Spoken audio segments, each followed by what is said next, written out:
કચ્છના ગાંધીધામથી ઝડપાયેલી નકલી ઈડીની ટીમ મામલે ગૃહ રાજ્ય પ્રધાન હર્ષ સંઘવીએ ટ્વીટના મામલે ગોપાલ ઇટાલિયાએ પણ ભાજપ પર પ્રહારો કરતા કહ્યું છે કે ભાજપની ટોળકીની ગુજરાતની જનતાની આંખમાં ધૂળ નાખવાનું કામ કરી રહી છે।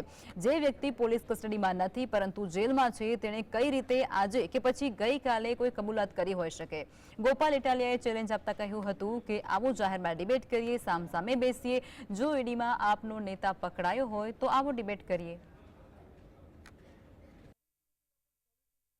અભણ ગૃહમંત્રીને ઠોઠ 8 પાસને પૂછવું છે કે ભાઈ 10 દિવસ પહેલા એફઆઈઆર થઈ નકલી ઈડીની, 10 દિવસ પહેલા ધરપકડ થઈ, 10 દિવસ પહેલા પોલીસે તપાસ ચાલુ કરી, 10 દિવસ પહેલા એને કોર્ટમાં લઈ જવામાં આવ્યો, 10 દિવસ પહેલા પોલીસે રિમાન્ડ માંગ્યા બી હશે, નહીં બી માંગ્યા હોય।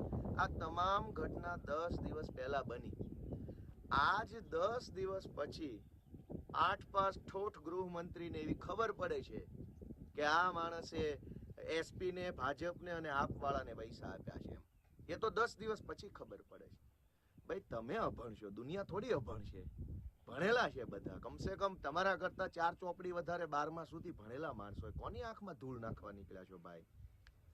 અને હિંમત હોય, તમારી વાત સાચી હોય તો આવી જાઓ ડિબેટમાં। ભાગો છો કેમ ભગોડાની જેમ? આવી જાઓ સામે। રેલવે સ્ટેશનના ટપોરીની જેમ ટ્વીટ કરીને ભાગી જાવ છો? શરમ બરમ જેવું છે કે નહીં?